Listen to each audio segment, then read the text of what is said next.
Si Dada Emas.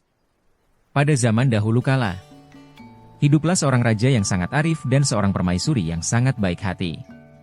Mereka berdua hidup sudah cukup lama. Namun, sang permaisuri belum juga hamil.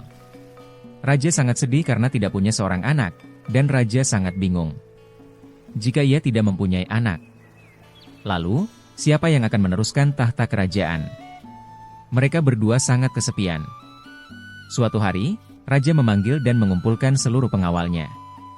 Setelah semua pengawal berkumpul, raja memerintahkan pengawalnya untuk pergi ke kolong rumah penduduk untuk mendengar jika ada salah satu warga yang berkata, "Seandainya saya diperistri oleh raja, saya akan cepat hamil dan memberikannya seorang anak untuk meneruskan tahta kerajaan." Mendengar perintah dari sang raja, semua pengawal istana langsung berangkat dan menyebar menuju kolong rumah penduduk. Namun, hujan turun sangat deras. Salah satu dari sekian banyaknya pengawal kerajaan. Ada satu pengawal yang berteduh di kolong rumah penduduk gadis miskin. Ia pun mendengar gadis tersebut berbicara sendiri. "Seandainya saya menjadi istri raja, saya akan melahirkan 3 anak yang berdada emas. Seorang anak perempuan yang sangat cantik dan 2 anak laki-laki yang tampan dan gagah," ujar gadis miskin tersebut. Perkataan gadis miskin tersebut terdengar oleh pengawal raja. Setelah hujan cukup reda, pengawal pun segera kembali ke istana untuk melaporkan apa yang didengarnya kepada sang raja. Mendengar laporan dari pengawalnya tersebut, raja memanggil gadis miskin itu untuk datang ke istana. Karena raja sangat ingin memiliki keturunan. Akhirnya, gadis miskin itu dinikah oleh raja dan menjadi istri keduanya.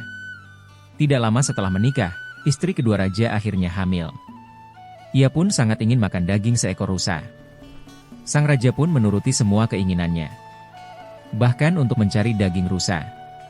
Raja pun langsung berburu ke hutan ditemani beberapa pengawalnya. Melihat kasih sayang raja yang sangat luar biasa kepada istri keduanya, permaisuri mulai cemburu. Ia merasa tidak lagi diperhatikan oleh suaminya. Pada saat raja pergi untuk berburu, tiba-tiba, istri keduanya melahirkan 3 orang anak yang berdada emas. 1 anak perempuan yang sangat cantik dan 2 orang anak laki-laki yang tampan. Ternyata, apa yang dikatakan gadis miskin sebelum ia menikah dengan raja menjadi kenyataan. Pada saat melahirkan, istri kedua raja harus menutup mata dan telinganya. Hal tersebut adalah peraturan dari kerajaan. Ia merasa sangat sedih karena tidak dapat melihat dan mendengar tangisan anaknya, serta tidak bisa mengenalinya. Pada saat yang bersamaan, seekor anjing pun beranak 3 ekor, 1 betina dan 2 jantan. Ketiga anak laki-laki itu dibawa ke istana dan ditukarkan dengan ketiga anak dari istri kedua raja. Sementara, ketiga anak gadis miskin itu dibawa ke tempat yang sangat jauh dari istana. Dan istri kedua yang baru saja melahirkan tadi dibawa ke kolong istana yang tepatnya di bawah jamban dalam keadaan terikat. Akhirnya, raja kembali ke istana dan membawa daging rusa. Ia sangat senang mendengar istri keduanya sudah melahirkan anaknya. Ia pun dipersilahkan masuk untuk melihat anak-anaknya tersebut. Namun, apa yang raja lihat? Ia melihat ada 3 ekor bayi anjing. Melihat hal tersebut membuat raja sangat marah. Sementara, ketiga anak sang raja ditemukan dan diasuh oleh seorang nenek tua. Dengan berjalannya waktu, mereka pun menginjak dewasa. Mereka sama sekali tidak tahu bahwa mereka adalah anak dari seorang raja. Sementara, sang ibu masih dalam keadaan diikat. Pada suatu hari, raja mengadakan sebuah pesta yang sangat meriah. Ia pun mengadakan banyak sekali hiburan. Salah satunya adalah menyambung ayam. Mendengar kabar tersebut, nenek tua pun menyuruh mereka untuk ikut menyambung ayam. "Hai cucuku, ikutlah menyambung ayam yang diselenggarakan di istana," kata sang nenek. "Menyambung ayam? Bagaimana kami dapat ikut untuk menyambung ayam dan pergi ke istana, sementara kami tidak punya ayam, Nek?" kata salah satu cucunya. "Nanti nenek akan memberikan kalian ayam, agar dapat ikut menyambung ayam tersebut," jawab nenek tersenyum. Tidak lama kemudian, sang nenek menyulap seekor kucing menjadi seekor ayam jantan. Mereka pun segera pergi menuju istana dengan sangat senang karena mempunyai ayam jantan yang gagah. Setelah melakukan perjalanan jauh, akhirnya, mereka tiba di istana. Mereka pun bertemu dengan sang raja. "Apa yang kalian lakukan di sini? Apakah kalian berminat untuk mengikuti menyambung ayam?" tanya raja. "Kami sudah datang ke sini dan membawa ayam." Tentu saja kami berminat untuk ikut menyambung ayam Tuan, jawab salah satu anak berdada emas. Akhirnya, pertandingan pun dimulai. Ayam milik sang raja dengan ayam milik sang anak berdada emas mulai bertarung.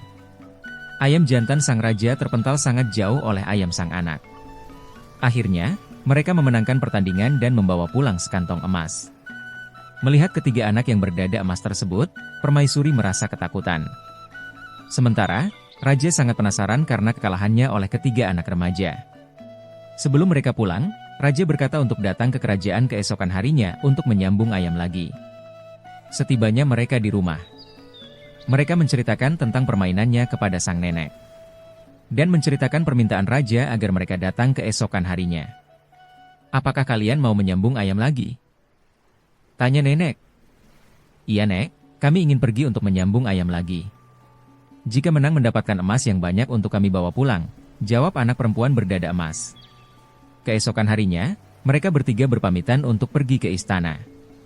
Namun, sebelum mereka berangkat sang nenek berpesan, "Jika nanti kalian menang dalam pertandingan menyambung ayam, jangan meminta emas.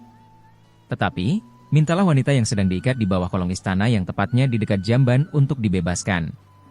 Karena wanita itu adalah ibumu," pesan sang nenek. Setelah mendengar apa yang dikatakan sang nenek, ketiga cucunya sangat terkejut. Maka, mereka bertiga berusaha untuk menang dan membebaskan ibunya yang sedang diikat di bawah kolong jamban. Mereka pun bergegas dengan penuh semangat. Setibanya di istana, sambung ayam pun dimulai, dalam jangka waktu yang sangat singkat. Ayam milik raja berlumuran darah dan mati. Melihat ayamnya kalah, raja sangat malu. Ia pun memberikan hadiah berupa emas yang cukup banyak.